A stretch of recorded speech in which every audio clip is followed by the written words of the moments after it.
y'all, this is Billy from Perma Pastures Farm. I'm out here with my good buddy Matt, and if you've seen it before, remember Matt and Gabby were out at my place last time when we did a chicken butchery. They came out to help out.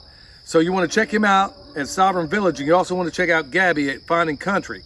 So here we are at his place out here just about an hour outside of Nashville, and folks, I'm thoroughly impressed because what we're standing at is a makeshift garden, and here it is just outside of the place that they're building debt-free. So I want to ask Matt, for a lot of people out there that are discussing accessibility to land and a number of other things. Sorry about that, folks. In the distance, there appears to be a Bigfoot, chupacabra, or somebody's neighbor's hound dog, or a dog. I'm going with a chupacabra. But here we are out in his and Gabby's place that they have put together, where they put a makeshift garden. Almost looks like a Jeff Lawton instant garden on contour. What are we looking at?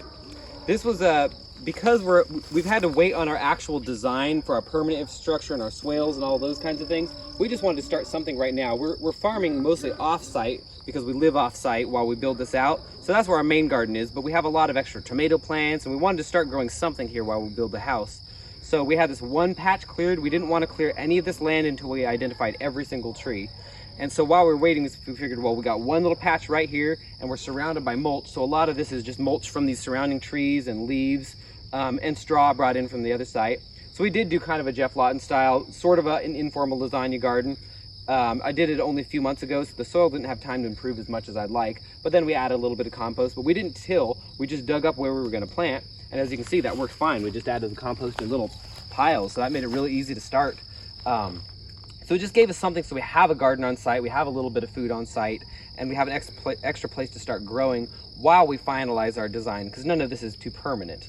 But we do know this is going to stay an annual area. So it just gave us an opportunity to start gardening right now and get something off the ground and get all these comfrey plants started as well, because even if that's not the permanent place for the comfrey, it doesn't matter. I'll dig it up, I'll take all the root cuttings, and that patch of ground did the job for me. Right, looks like what I'm just seeing right off is onions, comfrey, beans. And has this required a fair amount of your time, or has it been something you've been able to get started and then kind of walk away and let nature? Yeah, we don't really have any watering. We have a couple open barrels there to capture water. So this is a no water garden, really. The only water we brought in, we bring jugs of water from the other property just every time we come. So we do a little bit of watering, but this is a virtually water-free garden and mostly a maintenance-free garden. A lot of it's been eaten by the deer, and all this is fine because it's hands-off. It's like whatever we get, we get. But as you can see, it's still quite abundant for as little effort as we're putting in. Absolutely. So we're going to go over here to the house. That's one of the parts that I'm very, very excited about, folks. And I want to kind of lean into something else, another topic that I was briefly talking to Matt and Gabby a little bit ago. So we're going to go that way. All right, here we are at Matt and Gabby's place that they're building pretty much debt-free. I mean, they're not taking out a mortgage, any of that stuff. And the reason I'm even bringing this up is because right now, there was recently a podcast that I listened to, Matt, where they were discussing the barriers to getting into this world. Now, knowing you and Gabby's background, I know that from where you're standing, you used very, very little to get off and running. And it was a property that wasn't necessarily, well, it was not livable. No. I mean, they had crackheads and everything else in there, and dogs and cats, and they were sleeping with one another in the whole 9 yards. Okay, I want to kind of direct it more into how accessible is this to you? You're a musician. Mm-hmm. Gabby's a writer, and what do you say to those people out there that say they can't absolutely do this? There is no way for them to do it. Well, I would say if they say they can't, then they're right. But I think Gabby and myself are good examples of people who had no money. Gabby makes a pretty average to maybe a little bit below salary. And I make very far below salary as a professional musician. Most of my life, I've really averaged out at about $300 a week on my income. Or as far as the IRS knows, no income. Just kidding. But so we really had no money. We had no family money. We didn't have our colleges paid for by our families. We had no kind of financial support along the way at all. And that first property that I found, it was the most horrifying property you can imagine. It's not this property, it's 1 acre nearby with an old decrepit trailer on it. And it was a literal garbage dump. There was thousands and thousands of pounds of trash. There was, like you said, there was syringes, there was human feces. It was horrifying. but it was the one thing I knew I could afford, because I wouldn't recommend this, but I actually had to put some of it on a credit card because I couldn't get a mortgage. Some of it on a credit card, every penny I was able to save up until that point. And I was barely able to just buy this with everything I had and extend myself completely. But then I didn't have to pay rent. And so then I could start, I paid everything off as quickly as I could, and I had to live in this unlivable place for a long time. I had to make huge sacrifices. I was bringing my water up a hill like you saw over there, up a long hill in buckets to do my laundry, to do any kind of, I was showering with a bucket, had to make an improvised compost toilet that looked a lot more like a bucket, and just make a lot of big sacrifices, lifestyle sacrifices. And it was hard. I was like embarrassed. I didn't want people to see where I was living, but I was like determined to do whatever it took to own land and move forward. And it worked. I cleaned up that property. I hauled that stuff out in a minivan, thousands and thousands of pounds of trash with Gabby's help. And we ended up selling that property. We bought the one next to it with the proceeds from that, which we're now living in while we finish that. And then Gabby was able to purchase this land, and we started this build. So we've been stair-stepping our way up, and it's a good way to build wealth. If you don't have a lot of money, just get the cheapest property you possibly can and move there. You can find a job anywhere in the country. You can work remotely.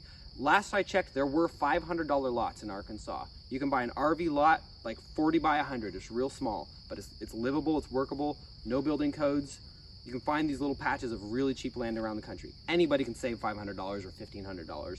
Anybody can homestead if they're willing to sacrifice and work really, really, really hard. I love the way you roll with that. Well, you know, I said it before to him and Gabby privately, but folks, you know that this guy's got to have his PhD in gameology to be able to live in a shanty with needles and stuff everywhere and still manage to get a girlfriend. So, you know, hey, there's something, he's got other skills besides this. He's got more game than Parker Brothers, y'all. So anyway, I want to also hit up Matt with an unexpected question, because 9 times, and he's so mentally agile, I know that he'll run with it. So let me ask you this. As a person of color, I want to ask you, if I were in your position, having to start the same way you did, would there have been any barriers to me because I'm a person of color? Would there have been any barriers to me doing and replicating what you did based on the color of my skin? If anything, you get less sunburns. Point being, folks, is that there's a big push out there, and I know I'm probably going to lose some people on this, but there's a number of people out there telling me that because you're a person of color, that you cannot do this work. I'm doing it, and I started out in maybe not quite the same way, but in largely the same way as Matt and Gabby. And here we are, it took years, but like you said, there's no substitute for hard work. So I want to speak to you people out there, especially the people of color out there that hear from all of these others that are saying there are these lofty barriers to get into this, because there aren't. These barriers are colorblind. It doesn't matter who you are or where you come from. It's the same hurdle for you as it was for me. So don't believe the lunatics out there telling you that there are these unbelievable barriers and you can't get in it because it's just so hard because of the color of your skin. So now back on track.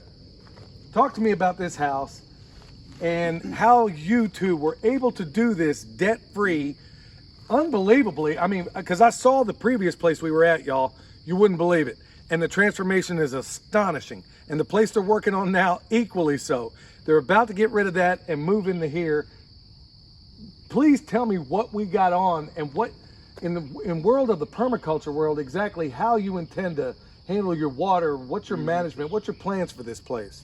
Well, this was built by 2 people who don't know how to build a house, for sure. We had no idea what we were doing, and we definitely outsourced a lot of the expertise so we could learn from this first build, but we decided to go really simple. Not just because of budget, but we figured we'll build a box, a square house, 24 by 24, the simplest house possible, so that this may not be our last house, this may not be our dream house, that might be the next house. But now we know, we learned so much from this build. But this was actually a kit from 84 Lumber, and it's pretty self-contained. It had the whole dry-in, everything you needed for the whole exterior package, and then we kind of do the rest on the interior ourselves.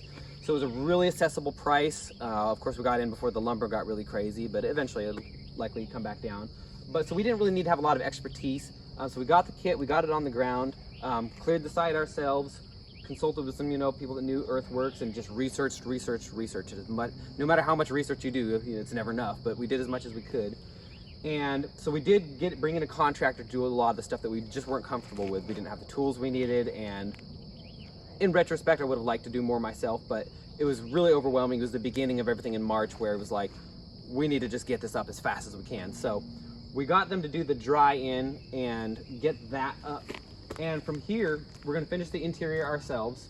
It was very affordable. We also, this particular kit, it's easy to add on to. So even though it's only a 2-bedroom, we can add on another bedroom or additional living space or another bathroom really easily. We situated it intentionally to make sure there was room to add on without getting too close to the property lines. But we're gonna be running rainwater collection off the sides, and we'll have some big cisterns. And this does have city water too available, because this may be one that we sell down the line.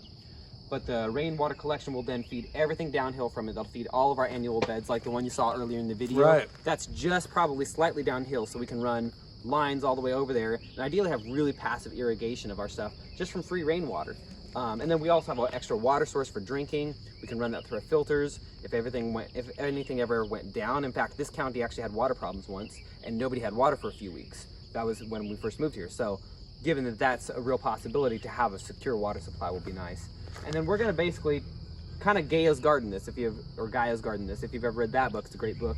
And we're gonna intensively plant. Every square inch around this house will be intensively managed. This will be the most of our work will go here, and then it'll become more passive as we move away from the house. So this will be our herbs, our kitchen garden stuff, and a lot of it will just be aesthetic things too. We'll do fruit trees that are really pretty, because you know, aesthetics matter too, but property is art. But that's the vision for the house. Well, it seems like one of the neighbors decided to go ahead and put some background music in there for us. So if you see me moving over here, folks, it's a genetic predisposition. I can't help it. But anyway, Matt, we've talked about a number of things that they got going on here. Folks, I am floored, because everybody in the world says this is not possible. It is. And then if you look at the bigger picture of what they have planned, swales up the way, food forests up the way, incorporating the productive trees they already have into a design that they're working on, because they're budding permaculture designers as well. Folks, it's accessible, it's all there, and it's been a wonderful pleasure to be here with Matt and Gabby to not only talk about this wonderful stuff, but also some future stuff we have going. And just stay tuned for all that, because it's going to be really cool. So folks, until next time, remember, check him out. Check Gabby out. Check him out at Finding Country. Check him out at Sovereign Village Project. Is there any other place they should check you out? I think that's about it. That's it.